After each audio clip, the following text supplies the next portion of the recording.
हरे कृष्णा कृष्णा कृष्णा हरे हरे हरे राम राम राम हरे हरे। मेरे पीछे बोलिए ओम नमो भगवते वासुदेवाय।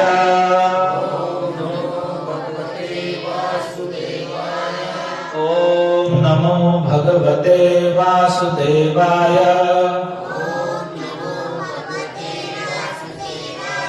ओम नमो भगवते वासुदेवाय।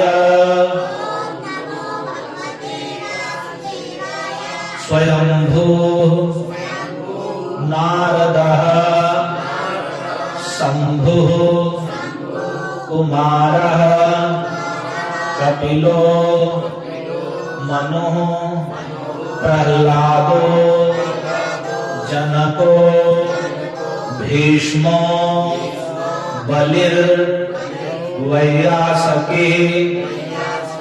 वयम्।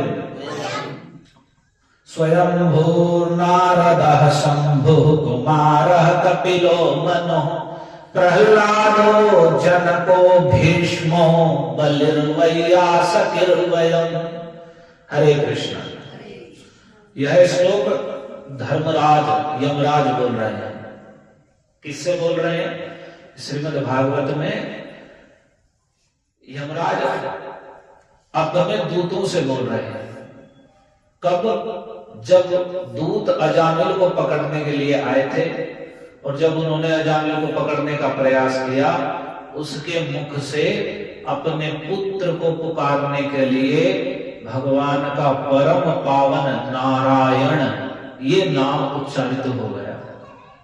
तो जो ही नारायण उच्चारित हुआ, भगवान के 4 पार्षद वहां पर आ गए, जो बिल्कुल भगवान के जैसा चतुर्भुज रूप धारण किए हुए थे, पीतांबर मुकुट आदि धारण किए हुए थे और उनके ढाल तलवार आदि उन्होंने अपने हाथों में धारण कर रखा, बिल्कुल श्यामल शरीर। तो ये भगवान के वैकुंठ में पार्षद, भगवान उन्हें अपने जैसा ही स्वरूप प्रदान कर देते। तो जो ही नारायण बोला, भगवान के पार्षद आ गए। तो जब भगवान के पार्षद आ गए, तो उस समय तो यम के दूत उस समय से मारने के लिए खींच रहे थे। तो उन्होंने आकर जो यम का पास है, जाल है, जिसके द्वारा इस शरीर से वे सूक्ष्म शरीर सहित जीवात्मा को खींचते हैं, बाहर निकालते हैं, उन्होंने उस पास को काट दिया। और तो वे तो बड़े आश्चर्यचकित हो गए। यम के दूत, पहली बार ऐसी घटना हुई है। तो यम के दूत भयानक रूप वाले, उठे हुए उनके बाल, पूरा बड़ा जबड़ा, लाल बाल, भयानक नेत्र, तो ऐसा भयानक उनका स्वरूप जिसको देखते ही, इसलिए जो कहते हैं मरते समय कि वह मलमूत्र निकल जाता है, तो प्रायः यम के दूतों की आकृति देखकर ही वो भयभीत हो जाता है और ये मरते हुए को दिखता है। यहाँ के भी कई भक्तों ने अपनी घटना स्वयं बताई है। एक भक्त बता रहे थे कि उनके पिताजी का देहांत हुआ, तो जिस समय वे बिल्कुल रुग्ण अवस्था में खाट पर पड़े हुए थे और ऐसा लग रहा था कि मरने वाले हैं, तो उनका अचानक अस्वास्थ्य देख करके वो उनके पास बैठ के माला करने लगे। तो माला करने लगे तो घर वाले कहने लगे जाकर डॉक्टर को बुला के लाओ। तो डॉक्टर को बुला के लाओ, ये राजेश प्रभु बता रहे थे। तो जैसे उन्होंने कहा कि मैं जाने वाला हूं, तो उनके पिता ने उनका हाथ पकड़ लिया और हाथ पकड़कर बोले मुझे छोड़ दो मत जाओ। वे दरवाजे पे ही खड़े हैं, दो खड़े हैं दरवाजे पे। वे उनसे बता रहे हैं दरवाजे पे 2 खड़े हैं और वे मुझे लेकर चले जाएंगे, तो मुझे छोड़ दो मत जाओ। लेकिन दूसरे लोग इस बात पे विश्वास नहीं कर रहे, वे सोच रहे ऐसे ही कर रहा है। तो वो कह रहे दरवाजे पे खड़े हैं, मुझे छोड़ दो मत जाओ, लेकर चले जाएंगे। और वे बैठ के वहां माला कर रहे थे। तो माला करने का प्रभाव था कि वो यम के दूत आ नहीं पा रहे थे। तो बार बार जब घर के कहने लगे तो चले गए डॉक्टर को लेने, और डॉक्टर को लेने गए तो यम के दूत प्रवेश कर गए। वे डॉक्टर को लेकर आए, उनके पिताजी को लेकर चले गए। तो यम के दूत ऐसे आते हैं जो स्वाभाविक मृत्यु है। और उस समय भी जब आजकल तो लोग अचानक ही मृत्यु को प्राप्त हो जा रहे हैं, कोई कैसे कोई कैसे कोई कैसे। नहीं तो पहले कितनी घटनाएं गांव में कि बूढ़ा व्यक्ति है तो मरने से 4-5 दिन पहले वो लाठी घुमाने शुरू कर देता है, कोई आ रहा है, ये दिख रहा है, वो आ गया, वो आ गया, वो आ गया। तो कुछ नहीं आ गया, उसे उनके दूतों के दर्शन होने लगते हैं कि हाँ आने वाले, तेरा समय आ गया। तो वही यमदूत उसे लेने के लिए आए थे, तो उसमें उसने अपने पुत्र के लिए नारायण बोल दिया था। तो नारायण बोल दिया एक बार, और तो वे यम के, इससे बड़ी कोई आपत्ति नहीं हो सकती। जब यम के दूत किसी को लेने के लिए आ गए, इससे बड़ी क्या विपत्ति हो सकती है। उस समय नारायण बोलते हैं, तो भगवान के पास आए, उन्होंने उनका काट दिया, और वहां से उनके बीच में वार्तालाप हुआ बड़ा लंबा, और वहां से फिर यम के दूतों को भगा दिया उन्होंने कि जाओ। फिर अजामिल ने उनसे बात करनी भी चाहिए, फिर भगवान के पार्षद भी अंतर ध्यान हो गए।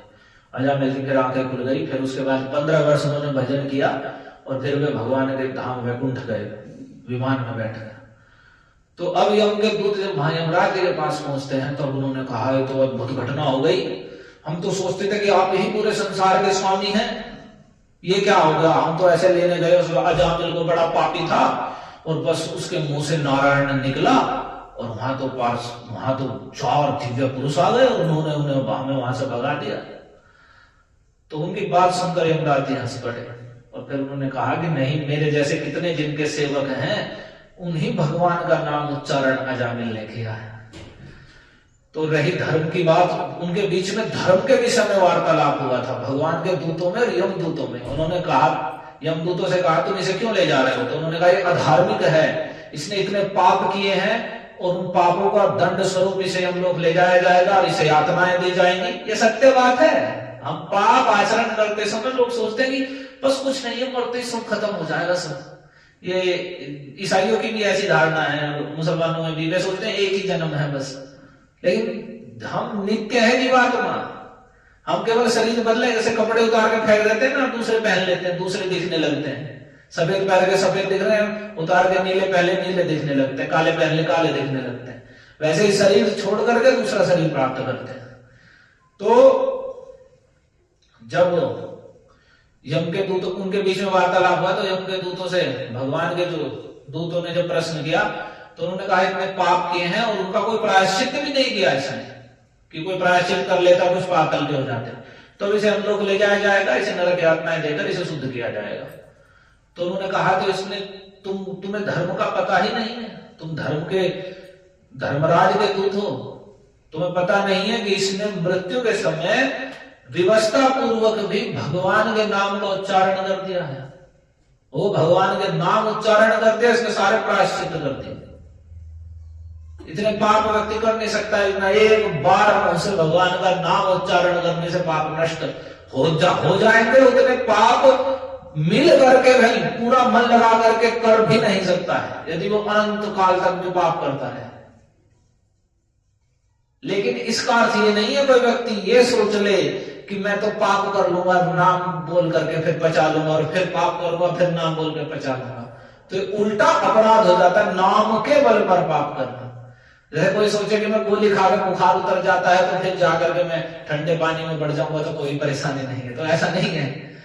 औषधि का जो प्रयोग है वो रोग दूर करने के लिए, इसका अर्थ ये नहीं कोई सोचे कि औषधि खाऊंगा और फिर मैं उसका सेवन करूंगा तो रोग दूर हो जाएगा, नहीं, वो रोग का और स्वरूप बिगड़ जाएगा। तो वैसे ही भगवान के नाम के बल पर पाप करना भयंकर अपराध है। लेकिन कितने ही पाप क्यों न किए हूं, मुंह से हरि कृष्ण नारायण राम बोलने मात्र से ही सब नष्ट। तो उन्होंने यही कहा, प्रेम के दूत वहां से भाग गए। तो उसी समय जब धर्म के विषय में जिज्ञासा की, तब यमराज जी ने ये श्लोक बोला जो हमने बोला था अभी, द्वादशैते विजानीमो धर्मं भागवतम घटा। ये 12 लोग हैं जो भागवत धर्म, भगवान के स्वरूप, उनके साथ जीव का संबंध और भगवान की भक्ति का क्या स्वरूप है, इस भागवत धर्म को जानने वाले हैं 12 यानी 12 महाभागवत हैं, भगवान के बड़े भक्त हैं। कौन कौन है?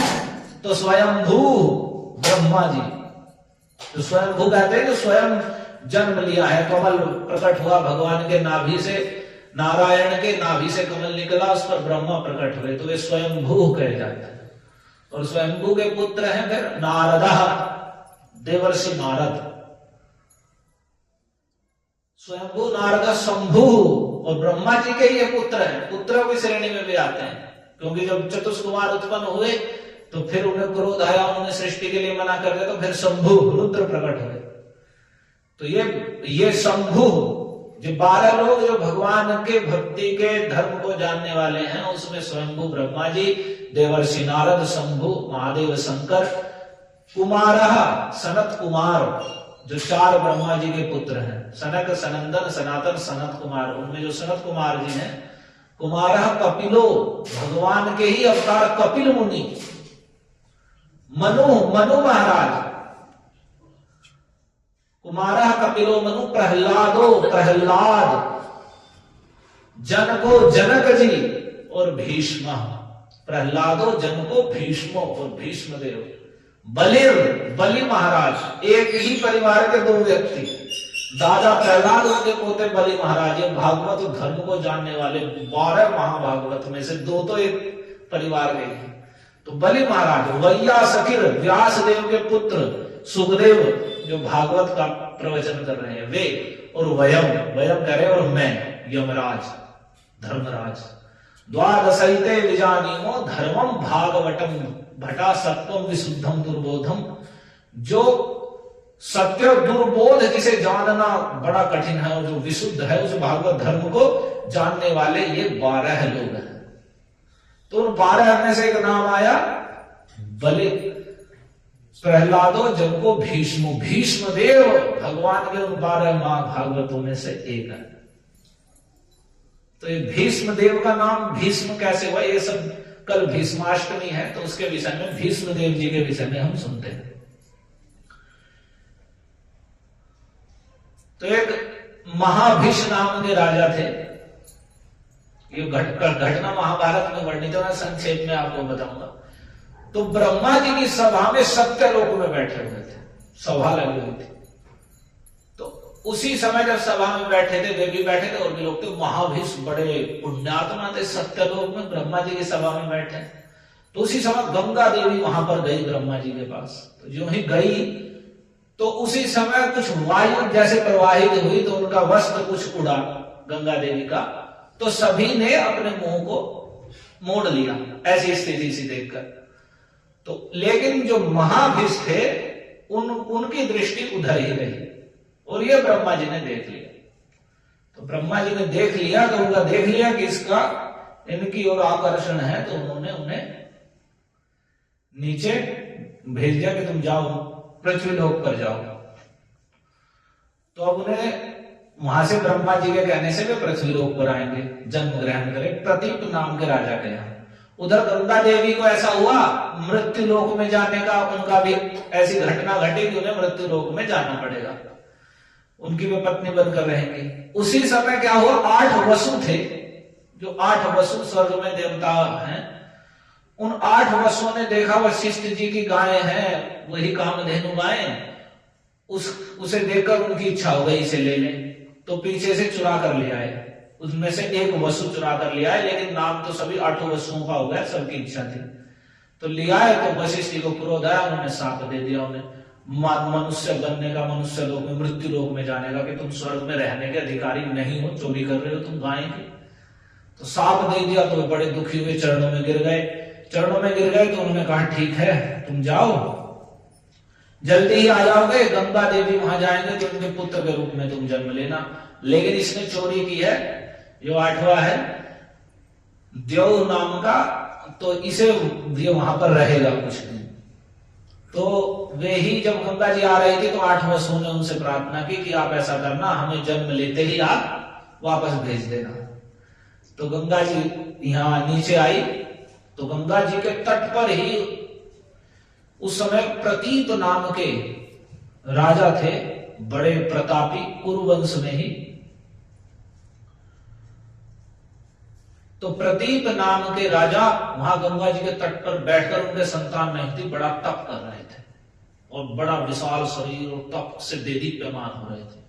तो गंगा जी वहां पर उनकी उस तपस्या को देखकर बड़ी प्रभावित हुई और उन्हें देख करके, और गंगा जी जा करके उनकी गोद में दाहिनी जंघा पर बैठ गई, दाहिनी ओर।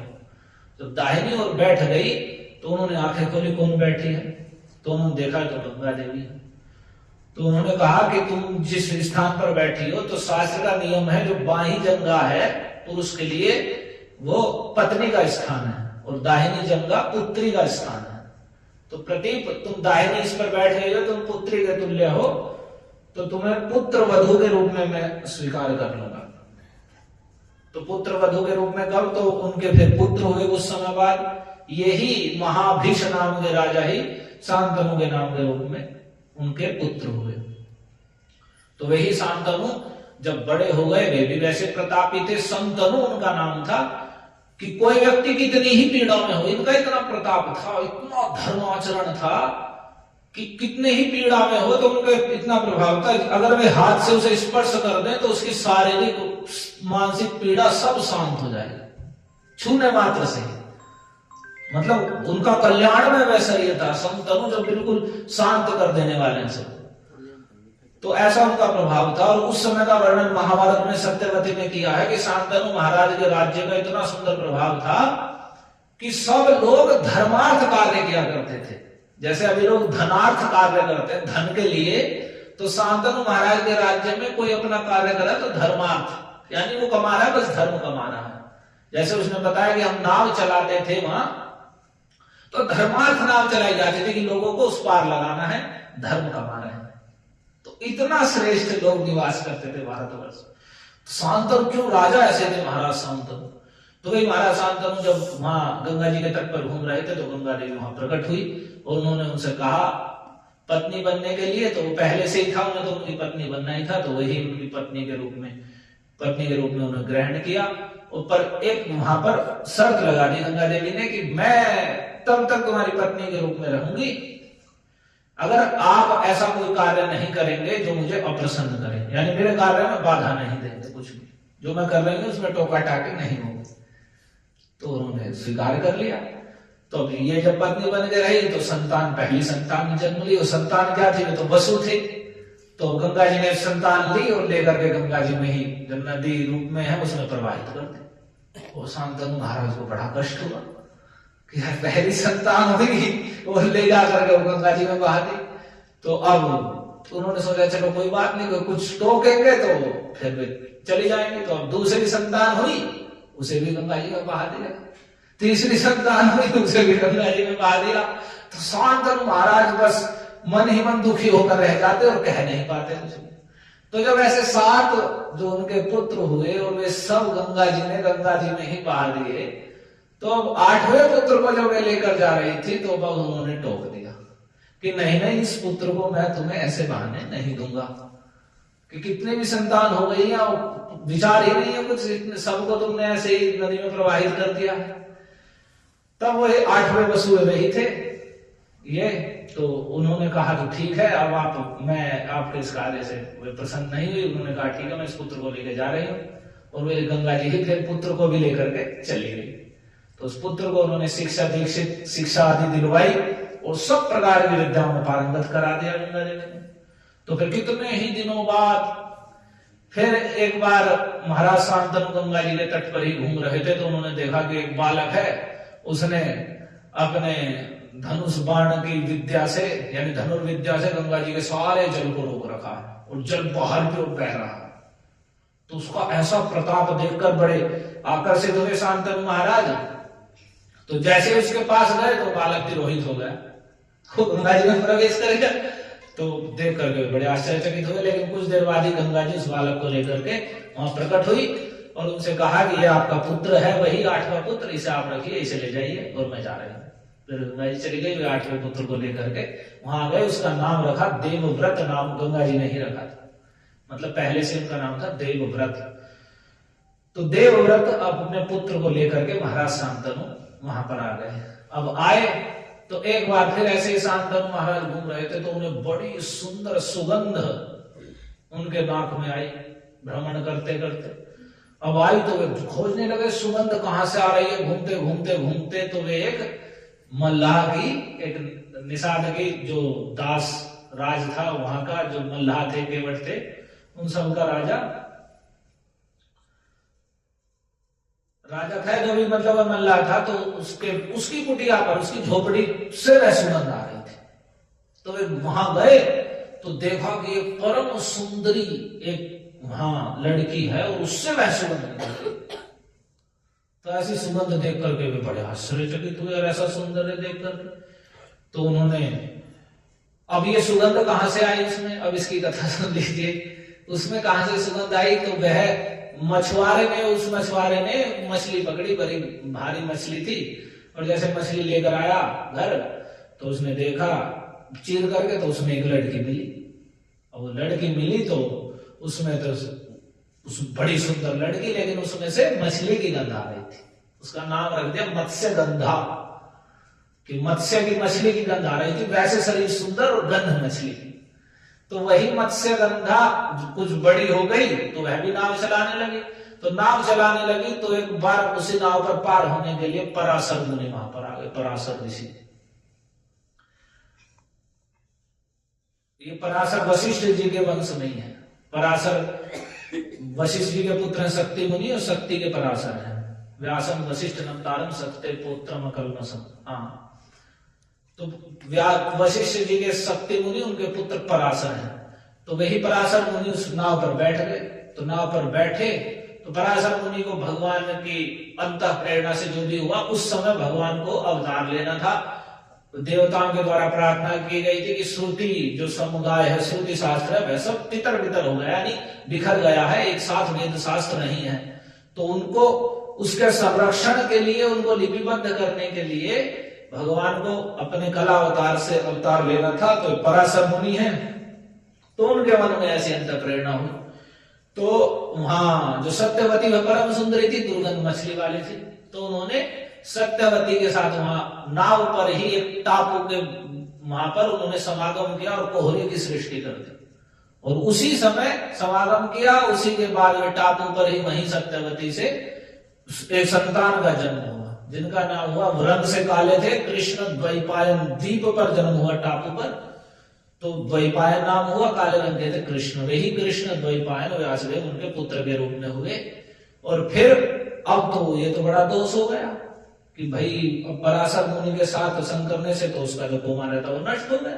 और सामान्य दृष्टि से तो बड़ा एक पाप है, ऋषि होकर बड़ा पाप ऐसा कर देना, या तो पत्नी के रूप में स्वीकार करे, और ऐसे करना तो बड़ा पापपूर्ण कार्य हो गया।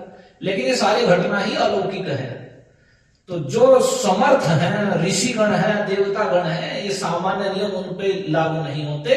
क्यों? क्योंकि उनमें उससे उत्पन्न होने वाले जो दोष हैं उनको नष्ट करने का उनमें तप होता है। जैसे विष पीना भयानक एक पाप करना, आत्महत्या करना है, लेकिन शिव जी ने विष पी लिया तो विष पी करके उन्होंने कंठ में धारण कर लिया और नीलकंठ महादेव हो गए, सारे जगत के द्वारा पूजे जाते हैं।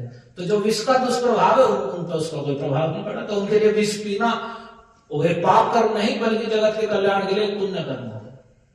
तो जो देवता गण है, ऋषिगण है, उनके द्वारा जो कर्म है वे सामान्य, तो इसलिए जो ऋषिगण है या देवता गण है या स्वयं भगवान के जो कार्य हैं, हमें जो उन्होंने कहा है वह करना चाहिए, ना कि उनकी नकल करनी चाहिए।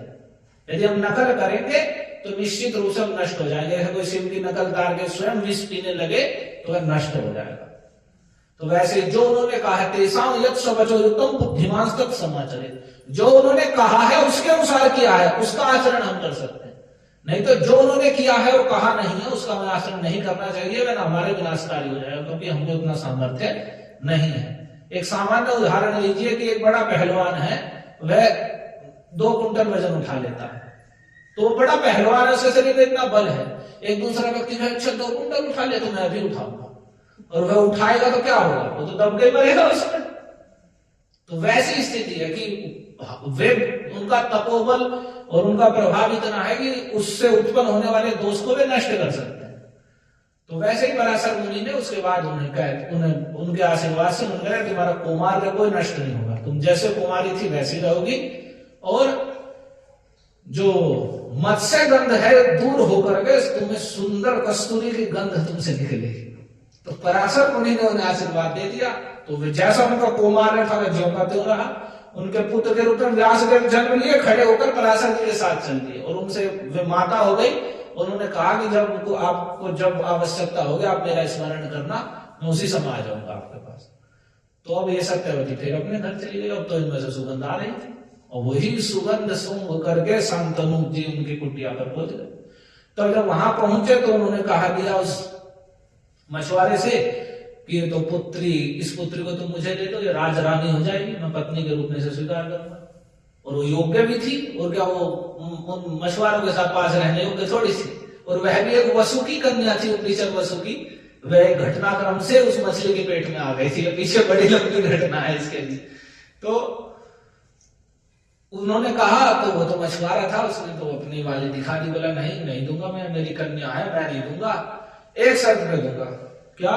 कि जो इसकी संतान होगी वही राजा बनेगी, जो इसकी संतान होगी वो राजा बनेगी। अब देवव्रत जैसे प्रतापी जो युवराज हैं उसे छोड़ करके, अब ये शांतनु महाराज को अच्छा नहीं लगा कि ऐसे कैसे कर दो, और उसका ही अधिकार है, और वो सब प्रकार से योग्य है सारे गुणों में। तो अब शांतनु महाराज वहां से आ गए वापस। अब तो आप धर्म की मर्यादा देखिए। सामान्य लोग कहते हैं स्वयंवर आदि में कि भाई वहां से भी तो पहले ऐसे हरण होता था या विवाह करके ले जाते थे, वो केवल क्षत्रियों के लिए स्वयंवर विधि में प्रचलित है। यहाँ शांतनु महाराज सम्राट हैं, वे चाहे तो उसे लेकर जा सकते हैं, वो मछुआरा क्या कर लेगा। लेकिन चूंकि उसकी पुत्री है तो धर्म की मर्यादा से उसकी इच्छा के बिना वे नहीं ले सकते। तो उन्होंने जो उसने मना कर दिया, नहीं इसका पुत्र राजा बनेगा तो दूंगा, नहीं तो नहीं दूंगा। तो वे आए उदासीन होकर रहने लगे। उनके मन में अभिलाषा हुई उसे पत्नी बनाने की, तो उनकी उदासीनता देख करके और सारे कार्य उन्होंने राजकार्य छोड़ दिया सब कुछ, और ऐसे ही एकांत में रहने लगे। तो इसका पता देवव्रत ने स्वयं पता लगाया क्या हो गया पिताजी को, तो उन्हें इस घटना का पता चला। तो ये देवव्रत स्वयं ही रथ पर बैठकर उसके वहां पहुंच गए। जब पहुंच गए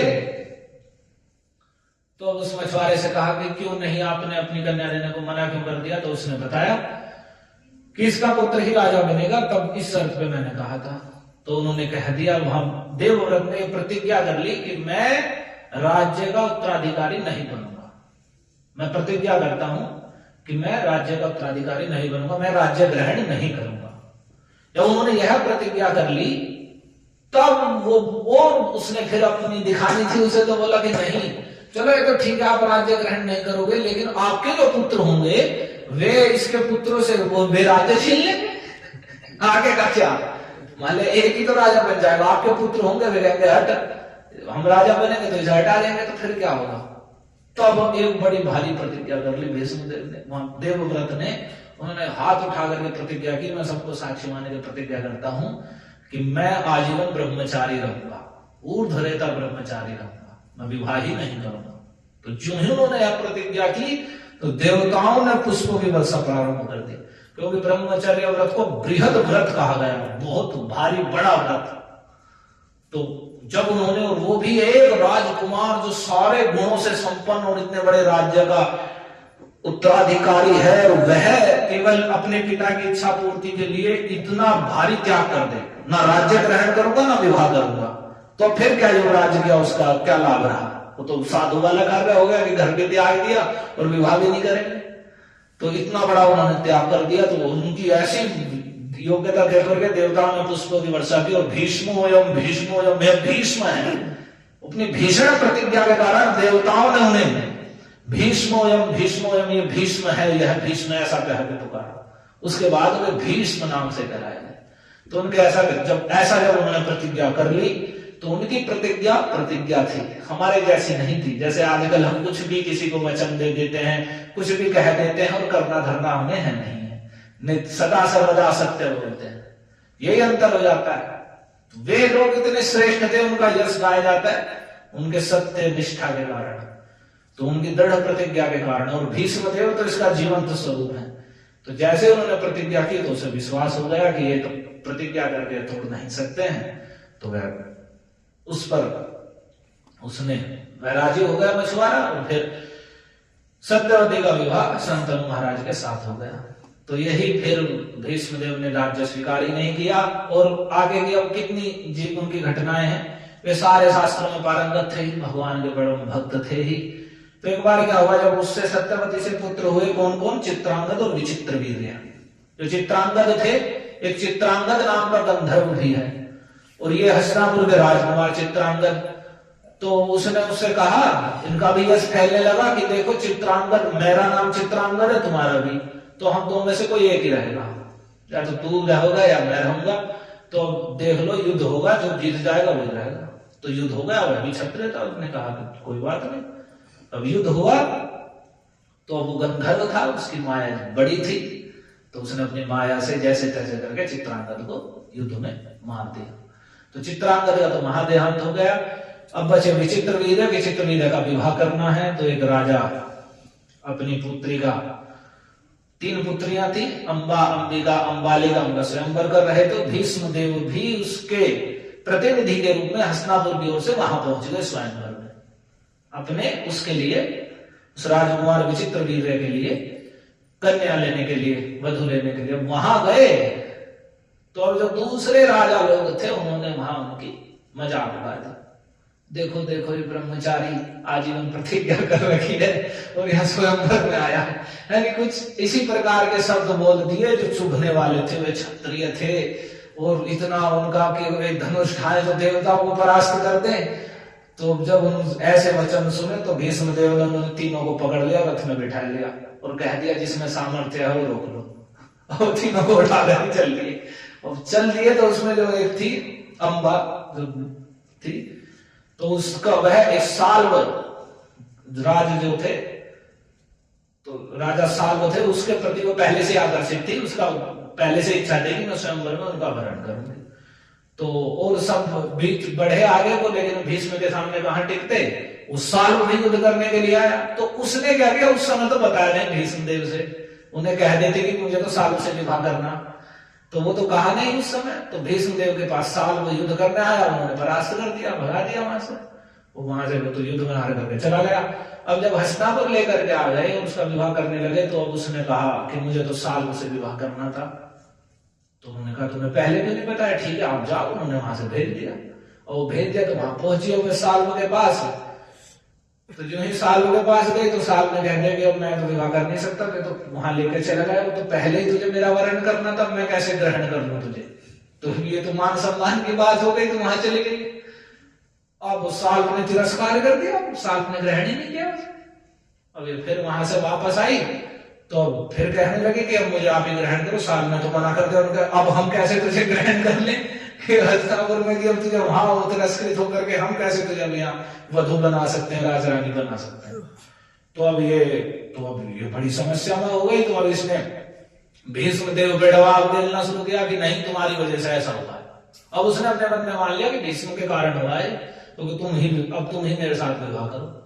कहा ऐसा तो संभव ही नहीं है, इसलिए भी नहीं, इसका तो होना ही नहीं है, इसका तो उन दो के साथ विवाह होगा विचित्रवीर्य का, और मेरे तो प्रतिज्ञा है मैं तो विवाह कर ही नहीं सकता। तो उसमें क्या कार्य हुआ, फिर वह वन में चली गई, वहां रही। और ऋषियों ने देखा, जो उसके पिताजी को जानने वाले थे, उन्होंने कहा कि नहीं तुम युवती हो, तुम्हें ऐसे वन में नहीं रहना चाहिए। फिर उस समय वहां पर परशुराम जी आए, जो उनके पिताजी को या नाना जी को जानने वाले थे। परशुराम भगवान के अवतारों में से गिने जाते हैं, जिनके बल पराक्रम की तो अतुलनीय सीमा है। तो भीष्मदेव परशुराम जी के ही शिष्य थे। तो अब उसने ये बात जो है परशुराम जी से कही कि ऐसा ऐसा मेरे साथ हो गया है, उसमें भीष्म ही दोषी है। तो जब ऐसा उन्होंने कहा परशुराम जी से, तो परशुराम जी ने कहा अच्छा भीष्म तो मेरा शिष्य है, मैं कहूंगा उससे क्यों नहीं तुमसे विवाह करेगा। तो परशुराम जी आ गए यहाँ। और परशुराम जी आए, भीष्म देव को बुलाया और बुला करके उनसे कहा कि देखो तुमने जो ये किया है गलत है, और मैं तुम्हारा गुरु हूं और मैं तुम्हें आज्ञा देता हूं कि तुम इससे विवाह करो।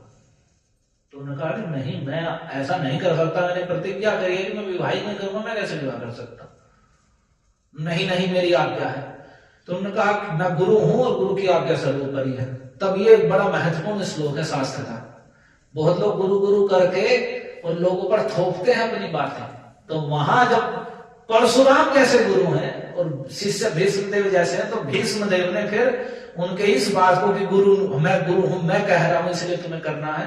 तो उन्होंने कहा अयम चापि विशुद्धात्म पुराणे श्रूयतो विभो मरुत्तेन महाबुद्धे गीत श्लोको महामना, कि ये महात्मा मरुत के द्वारा है, महाबुद्धि हैं, आप तो सब कुछ जानने वाले हैं, ये भी श्लोक पुराण में सुना जाता है। क्या गुरोरप्यवलिप्तस्य कार्यमजानतः उत्पथ प्रतिपन्नस्य परित्यागो विधीयते। यदि गुरु भी अवलिप्त हो जाए, विषयों में लिप्त हो जाए, कार्य अकार्य में जानता है, क्या करना चाहिए क्या नहीं करना चाहिए उसके विषय में नहीं जानता। उत्पतः प्रतिपन्न स उन्मार्गगामी हो गया है, सतपथ साधु पथ सही पथ को छोड़ के गलत पथ का आश्रय ले ले, तो परित्यागो विधीयते, उसका परित्याग कर देना चाहिए। ये परशुराम जी से भीष्मदेव ने कहा, यदि गुरु भी अवलिप्त हो गया हो और कार्य क्या करना है क्या नहीं करना है इसे नहीं जानता है और उन्मार्गगामी हो गया है, तो उसका परित्याग कर देना चाहिए। ये भी शास्त्र के वचन है। तो भीष्म उन्हें परशुराम जी को क्रोध आ गया, बोले तुम जानते नहीं हो मैंने 21 बार पृथ्वी को क्षत्रिय विहीन करा है, पूरे क्षत्रियों को नष्ट कर दिया 21 बार। तो भीष्मदेव ने कह दिया, ये वचन है, उन्होंने कह दिया कि उनमें मेरे जैसा कोई क्षत्रिय नहीं था जिनको आपने बंद किया है। तो उन्होंने ऐसा कहा, अच्छा। उन्होंने कहा तो युद्ध करना पड़ेगा तुम्हें, अब गुरु जी के साथ युद्ध करने की बात आ गई। तो उन्होंने कहा ठीक है युद्ध कर लेंगे, कोई बात नहीं। अब युद्ध हो गया, तो युद्ध तय हुआ रणभूमि में। अब परशुराम जी को भीष्मदेव एक ओर से आ गए, तो भीष्मदेव रथ पे सवार हैं और ये परशुराम जो अपने तेज से चमक रहे हैं, उनका मुख कमल बिल्कुल जैसे अग्नि चमक रही हो, ऐसा तप है परशुराम जी। तो वे आए, वे उपस्थित हुए, तो उनका तपोमय रथ तैयार हो गया और फिर उनके बीच में युद्ध प्रारंभ हुआ। पहले उन्होंने भीष्मदेव ने प्रणाम आदि किया और युद्ध प्रारंभ हुआ। और युद्ध में बहुत होते होते बहुत आपस में पूरा बराबरी का युद्ध चलता रहा। चलते चलते फिर अंत में भीष्मदेव एक ऐसा बाण छोड़ने लगे जो परशुराम जी को विमोह में डाल देने वाला था, मोहित कर देने वाला था, या जम भाई आदि ले लेना। तो ये उनके लिए बड़ा अपमानकारी बात हो जाती है। तो ये गुरु थे और उनकी ऐसा भगवान के अवतारों में से गिने जाते हैं, सत्यावेश अवतार परशुराम जी। तो तब उस समय वे वसु आकाश में आ गए, उन सब ने मना कर दिया जो उनके भाई थे वे 7 वसु। तो नहीं नहीं ये नहीं करना, ये नहीं करना है। उसके बाद वह युद्ध शांत हुआ, परशुराम जी प्रसन्न हो गए, उनके युद्ध देख करके संतुष्ट कर दिया उन्होंने परशुराम जी को। उसके बाद ये बात हो गई, नहीं भीष्म विवाह नहीं करेंगे, उसके साथ विवाह नहीं होगा। फिर बाद में उसने फिर तपस्या करी, वह आधे शरीर से एक नदी बन गई और आधे शरीर से वह शिखंडी के रूप में जन्मी द्रुपद गया, और उसमें वह स्त्री के रूप में जन्मी। वो भी अद्भुत कथा है, स्त्री के रूप में जन्मी और उन्हें आशीर्वाद दिया था शिव जी ने कि तुम्हारा पुत्र होगा, और पुत्र होगा, हुई पुत्री। अब राजा रानी ने सोचा तो पुत्र है हमारा, पुत्र की तरह ही इसका पालन पोषण करने लगे, पुत्र की तरह पालन पोषण करने लगे। बाहर से पुत्र जैसे कपड़े पहना, पुत्र जैसा इसने करे। अब ऐसा करते करते जो शिखंडी द्रुपद के यहाँ वही जो जन्मी अम्बा, तो अब ऐसा करते करते बहुत दिन हो गए, यहां तक कि दूसरे राजकन्या देख करके विवाह की बात भी करती, विवाह भी तय हो गया। अभी वो लड़की है, लड़की का पुत्र कह करके लड़की से विवाह तय कर दिया गया। उन्हें ये था कि नहीं, शिव जी ने कहा है, उन्होंने वरदान दिया पुत्र होगा, तो ये पुत्र है, कैसे मान ले, उनकी बात कैसे सत्य हो सकती है। तो उन्होंने कहा ठीक है। तो अब इधर क्या होता है, उन्होंने कहा कुछ भी हो परिवर्तन होगा जरूर। तो पुत्री का, लड़की का विवाह लड़की से तय कर दिया गया कि नहीं ये पुत्र है, ऐसा कह करके। और उस राजा ने भी मान लिया, पर उसे पता चला दूसरे राजा को, उस जिसका विवाह होने वाला था उस लड़की के पिता को, कि नहीं वह तो लड़की है, राजमहल में छिपकर रहता वो लड़की है, लड़का है ही नहीं है, पुरुष है ही नहीं, वह स्त्री है। तो वो देखने के लिए पहले की पहले मुझे उससे मिलना है, देखने के लिए उन्होंने कह दिया कि मैं देखने के लिए आ रहा हूं, विवाह बाद में होगा, पहले आके देखूंगा कि कैसा है लड़का। तो जब आने लगा तो अब तो सबसे ज्यादा परेशानियां प्रारंभ हो गई। अब तो छिपा तिपा के जैसे तैसे काम चल रहा था, विवाह तक बात पहुंच गई। आप सोचिए कितना बड़ा रिस्क ले लिया कि लड़की को लड़का कह करके लड़की से विवाह तय कर दिया गया। अब यहाँ अब ये तो बड़ी समस्या हो गई, और वो भी दुखी, जो शिखंडी वो भी दुखी कि मुझे पुत्र होना चाहिए था, मैं पुत्री कैसे हूं, मैं स्त्री कैसे हूं। तो अब क्या हो, राजा आने वाला है, और ये बड़े दुखी हो गए। तो वह दुखी होकर से घर छोड़ के चला गया, वो शिखंडी जो लड़के रूप में था, चला गया तो जाके वन में रो रहा था। वो लड़की रो रही थी। तो वहां एक वन में कुबेर जी का एक अनुचर यक्ष रहता था, और यक्ष, ये सारी अद्भुत घटनाएं हैं। वो यक्ष रहता था, तो उसने रोते हुए देखा उस लड़की को, तो उसने पूछा क्या बात है। तो तो उसने बताई सारी बात कि ऐसे मेरे माता पिता को शिव जी ने आशीर्वाद दिया था कि तुम्हारे पुत्र होगा, लेकिन मैं तो पुत्री हुआ और ऐसे ऐसे करके विवाह भी मेरा तय हो गया है और वो मुझे देखने के लिए आ रहा है, लेकिन मैं तो पुत्री हूं, मैं कैसे अब कैसे छिपेगा? अब तो राज खुल ही जाएगा कि पुत्री नहीं हो तो पुत्र है, पुत्र नहीं है तो पुत्री है, तो क्या करें? तो बेचारा पड़ा दयालु था यक्ष। उसने कहा कि देखो एक काम करो, मैं पुरुष हूं तो तुम एक काम करो, मेरी शक्ति है कि मैं तुम्हें अपना जो पुरुषत्व है मैं तुम्हें प्रदान करूंगा और तुम्हारा स्त्रीत्व लेकर के यानी स्त्री भाव को लेकर के मैं रहूंगा, तो तुम मेरा पुरुष भाव लेकर के यानी पुरुषत्व लेकर के मुझसे ये अदला बदली कर लो आपस में, और तुम चले जाओ और उसके सामने पुरुष बन के देख जाना, और उसके बाद आ करके तुम जो है मेरा पुरुषत्व मुझे देना और तुम्हारा स्त्रीत्व मैं तुम्हें दे दूंगा। तो उसकी बात सुन करके उसने कहा ठीक है, ये तो बड़ी अच्छी कृपा करी भगवान ने। तो उसने कहा ठीक है, तो उसने अपना पुरुषत्व उसे दे दिया और वह स्त्री बन करके वह यक्ष वहां रहने लगा। अब तो है तो पुरुष हो गया, अब तो लड़का हो गया। अब वह सीधा आया घर आकर के उसने बता दी देखो मैं तो पुरुष हूं। देख कर भी राजा रानी प्रसन्न हो गए। वो राजा आया, उसने देखा नहीं है तो लड़का ही है, किसी ने झूठी कह दिया है, ठीक है कोई बात नहीं है। तो अब इधर वो तो लड़का बन गया। इतने में क्या हुआ, इतने में वो कुबेर जी का मुचर था, वहां यक्ष रहता था, तो कुबेर जी वहां गए उस यक्ष के पास। अब कुबेर जी जब उसके द्वार पर आए तो अब निकल के ना थे, बाहर ना निकले स्त्री बना बैठा। ये महाभारत की सच्ची घटना है, महाभारत ग्रंथ में वर्णित है। तो उसने वो बाहर ना निकले तो कुबेर जी ने कहा बाहर क्यों नहीं निकला, बाहर निकल। और वो बेचारा रोता हुआ सा आया तो देखा स्त्री कैसा हो गया तो स्त्री हो गया। और उसने फिर दुखी होकर के बताई घटना। तो कुबेर जी ने उसे डांट लगाई कि वो भी कुछ देने की चीज है कि तेने अपना पुरुषत्व दे दिया और स्त्री बन गया। और कुबेर जी को क्रोध आ गया, उन्होंने कह दिया तो स्त्री रहेगा वो पुरुष रहेगा। तो वो तो हो गया स्त्री यक्ष और वो पुरुषत्व उसके पास ही चला गया, सदा के लिए वो शिखंडी पुरुष हो गया। फिर उसका विवाह हो गया। तो वही शिखंडी फिर महाभारत के युद्ध में कि उसने वो वरदान लिया था कि मैं उसकी मृत्यु का कारण बनना चाहती हूँ, जब तपस्या करी थी। भीष्म को मारने के लिए उसने तपस्या की थी, इसे तमोगुणी तप कहते हैं, दूसरे का विनाश करने के लिए। तो अब जबकि उसकी बुद्धि का दोष था और भीष्म देव का उसके उस जीवन के उसमें कोई भी दोष नहीं था, वह जो सालों ने उसे स्वीकार नहीं किया। तो वो शिखंडी बन के उसका विवाह हुआ। फिर महाभारत युद्ध में वो युद्ध में आया और कैसे कैसे करके भीष्म देव ने प्रतिज्ञा की थी कि मैं अस्त्र नहीं उठाऊंगा। तो शिखंडी पहले स्त्री था तो ये बात भीष्म भी जानते थे, इस कारण से फिर भी वे उस पर अस्त्र नहीं उठाएंगे, अस्त्र शस्त्र नहीं उठाएंगे। तो वे भीष्म देव जब उनका लंबी कथा हो गया आज तो उनका ऐसा ही, तो वे बड़े प्रतापी थे और बीच में तो कितनी ही घटनाएं हुई महाभारत की। उन्होंने कितना उसे समझाया भी, दुर्योधन को बताया कि साक्षात कृष्ण स्वयं भगवान है। इतना सब कुछ बताने पर भी भीष्मदेव अंत में फिर जब वो महाभारत का युद्ध प्रारंभ हो गया, भीष्म ही उनके सेनापति हुए दुर्योधन की ओर से। लेकिन उनका जो हृदय था वह पांडवों के साथ ही था। वे चाहते थे कि विजय प्राप्त करें और भगवान के भक्त थे। वे जानते थे स्वयं कृष्ण स्वयं भगवान हैं और उनके वे भक्त थे। तो जब 10 दिन हो लिए, 9 दिन हो लिए, तो दुर्योधन ने चुभी सी बात कह दी उन्हें कि तुम तो युद्ध ही नहीं कर रहे हो, तुम तो पांडवों की रक्षा कर रहे हो, खेल कर रहे हो। कब कह दिया? जबकि भीष्मदेव प्रतिदिन 10,000 सैनिकों का युद्ध में वध करते थे। तब उसने दुर्योधन ने कह दिया कि नहीं, तुम जो तुम्हारा युद्ध शैली है उसमें युद्ध नहीं कर रहे हो। तब उन्होंने कह दिया कि या तो कल को मैं अर्जुन को मार ही दूंगा और नहीं तो कृष्ण शस्त्र उठा ही लेंगे। तो ऐसे क्रोध में आकर के 10 दिन युद्ध करने लगे।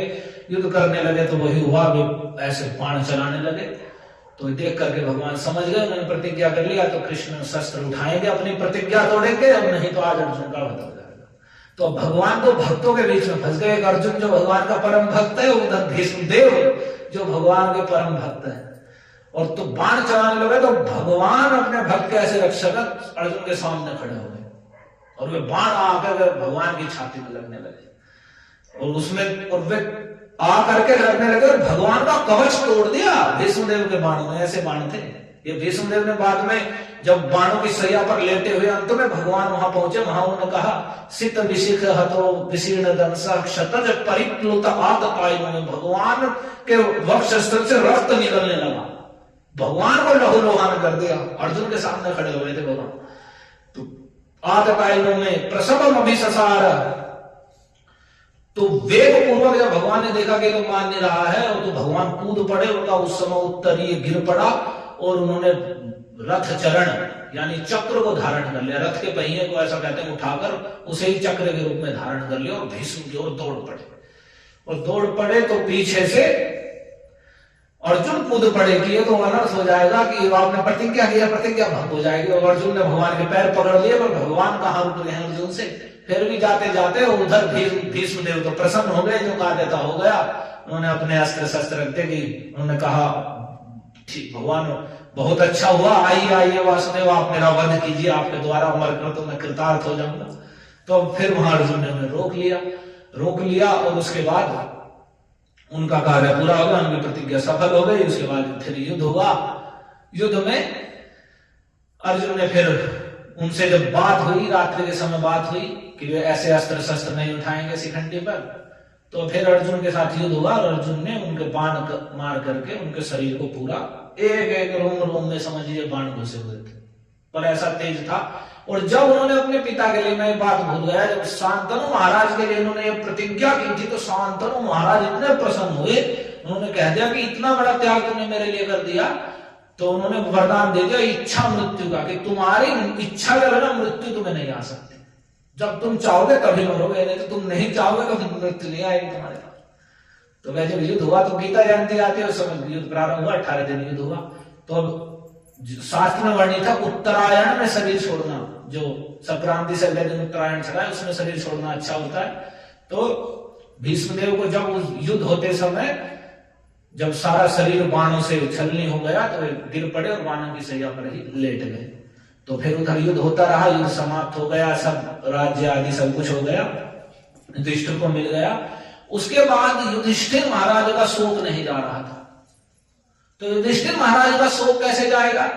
तो फिर युधिष्ठिर जी को लेकर के और सारे पांडवों को लेकर के और सारे ऋषिगण उस स्थान पर आए जहां भीष्मदेव सैया पर लेटे हुए थे, और ऐसे लग रहे थे मानो आकाश से कोई देवता गिर पड़े हुए, ऐसा तेज था उनका। अब देखिए जिसके एक थोड़ा सा कांटा चुभता है कितना कष्ट होता है, उनके शरीर के एक एक अंगों में तो बाण निकले हुए हैं, सब बाणों पे ही शरीर पड़ा हुआ है, लेकिन फिर भी मृत्यु को प्राप्त नहीं है। और उस समय भगवान वहां पहुंचे हैं। ऐसे व्यक्ति हैं भीष्मदेव, लोग कहते हैं मरते समय भगवान का स्मरण करने से ही सदगति हो जाती है, लेकिन भीष्मदेव का स्मरण नहीं, साक्षात भगवान स्वयं चलकर भीष्मदेव के निकट गए हैं, अंतिम समय उनके सामने खड़े होकर दर्शन देने के लिए। और वहां गए और युधिष्ठिर महाराज ने उनसे प्रश्न किए, और वहां भीष्मदेव ने उन्हें सारे प्रकार के धर्मों का उपदेश दिया। और जितने ऋषिगण थे, स्वयं परशुराम जी अपने शिष्यों को लेकर गए, जो गुरु जी हैं, उनका अंतिम समय उन भीष्म का प्रवचन सुनने के लिए। और सर से उस बाणों की सैया पर लेटे लेटे भीष्मदेव ने प्रवचन किया, जो महाभारत में वर्णित है, जिसमें उन्होंने सारे धर्मों का, स्त्री धर्म और पुरुष का धर्म, और जी ब्राह्मण क्षत्रिय वैश्य शूद्र और यानी अनेक प्रकार के सभी धर्मों का वर्णन उन्होंने किया, मोक्ष धर्म का वर्णन किया और भागवत धर्म, भगवान के भक्ति रूप धर्म का वर्णन किया।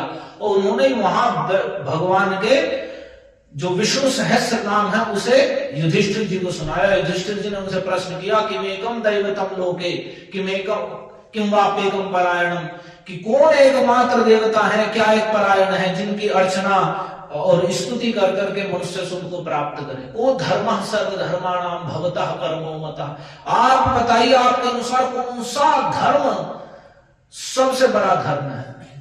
तो उन्होंने फिर यही बताया भीष्मदेव ने कि जगत प्रभुम देव देवम अनंतम पुरुषोत्तमम स्तुवन् नाम सहस्रेण पुरुषः सततोत्थितः, कि जो जगत के प्रभु हैं, देवताओं के आराधनीय देव हैं, उन भगवान हरि के नामों के द्वारा उनकी स्तुति करना ही सर्वोत्तम धर्म है।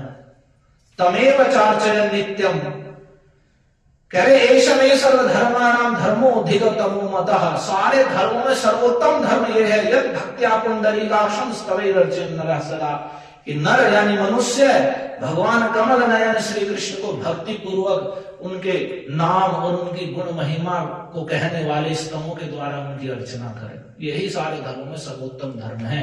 भगवान के नामों का उच्चारण ही सर्वोत्तम धर्म है, जो सारे पाप और भय को अपहरण कर देने वाला है। फिर उन्होंने स्वयं अपने मुंह से भगवान के 1000 नामों को सुनाया, मुख्य गुण रूप से, जो विष्णु सहस्त्र नाम के रूप में वर्णित है। और ये सब उपदेश दिया और अंत में भागवत में वर्णित है, उन्होंने भगवान की स्तुति की, सुंदर भगवान के रूप आदि का, उस समय का वर्णन किया कि जिस मैंने आपको बाण चला चला करके मैं आतताई था कि आपको मैंने बाणों से भगवान का कवच तोड़ दिया, रक्त निकाल दिया, और फिर जब आप मुझे मारने के लिए दौड़े तो धरती कंपित होने लगी, जैसे सिंह हाथी का वध करने के लिए चल पड़े, उस प्रकार से आपका उत्तरीय गिर पड़ा था। वही भगवान मुकुंद मेरी गति हो, उन्हीं विजय के अर्जुन के सखा कृष्ण में मेरी रति हो, मरते हुए मेरी रति उनमें ही हो। इस प्रकार से उन्होंने भगवान की स्तुति की और अपने वाणी, मन, नेत्र सब कुछ कृष्ण में लगाकर उन्होंने भीष्मदेव जी ने देह का त्याग करा। इतने सुंदर थे। हरे कृष्णा कृष्णा कृष्णा हरे हरे, हरे राम राम राम हरे। तो कल भीष्माष्टमी है कि भीष्माष्टमी को ये आता है कि उन्होंने देह त्याग किया है भगवान का दर्शन करते हुए। तो जब भगवान का स्मरण करने से भगवान के धाम की प्राप्ति होती है, तो ये तो भगवान का दर्शन करके साक्षात गए हैं। और उन्होंने कहा कि देखो भगवान कितने दयालु हैं कि मैं शरीर त्याग रहा हूं, ये अपने भक्तों पर इतनी कृपा करने वाले हैं कि मुझे ये जान करके शरीर त्यागने वाला स्वयं दर्शन देने के लिए स्वयं चल के आए हैं। तो ये तो उन 12 महाभागवतों में से भीष्मदेव एक हैं और प्रातः स्मरणीय है। प्रातः काल भगवान का, उनके भक्तों का स्मरण करना चाहिए। तो और भागवत धर्म को जानने वाले हैं भीष्मदेव। और साथ ही जब जो पिंडदान करते हैं, देखो एक और इसमें बताता हूं, जो भी पिंडदान करते हैं, जहां भी जो पितरों के लिए जलदान करते हैं, पूरे नियम है सबके लिए कि उसका पिंडदान अधूरा है जब तक वह भीष्मदेव के लिए पिंडदान नहीं करेगा, क्योंकि वो ब्रह्मचारी थे, तो उनको तो कोई संतान आदि नहीं थी। हालांकि वे तो भगवान के भक्त, उन्हें आवश्यकता नहीं है, लेकिन हर पिंडदान में पितरों का दान, पिंडदान करते समय तो भीष्मदेव का और यमराज जी का भी इनका पिंडदान किया जाता है। तो तभी उसके द्वारा क्या पितरों को जो तर्पण है पूरा होता है। तो इतना हर क्रिया में जो कोई भी पिंडदान आदि करेगा, तर्पण करेगा, उसे भीष्मदेव का भी तर्पण साथ में ही करना है प्रतिदिन। तो पहले जो विशेषकर द्विजाति लोग हैं, तो प्रतिदिन का स्नान आदि करके तर्पण, पितरों का, देवताओं की पूजा, पितरों का तर्पण करते हैं। तो प्रतिदिन भीष्मदेव का भी उन्हें तर्पण करना है। लेकिन जिनके पिता आदि जीवित है तो उन्हें तर्पण नहीं करना होता है। जीवित पिता न कुर्वीत तर्पणम यम भीष्मदेव। जिनके पिता जीवित हैं, जो मृत्यु को प्राप्त है, वो उनका जो पुत्र है उनके लिए ही पिंडदान आदि होता है, जीवित के लिए नहीं होता। तो उसके तो लिए तो निषिद्ध होता है, लेकिन जो भी वैसे पिंडदान आदि कार्य करते हैं मृत लोगों के लिए, तो उसमें भीष्मदेव का जो तर्पण और पिंडदान आदि है वो करना होता है। तो महाभागवत श्रेष्ठ भीष्मदेव की जय। हरे कृष्णा कृष्णा कृष्णा हरे हरे, हरे राम राम राम हरे हरे। श्री ग्रंथराज महाभारत की जय। जगत गुरु श्रील प्रभुपाद की जय।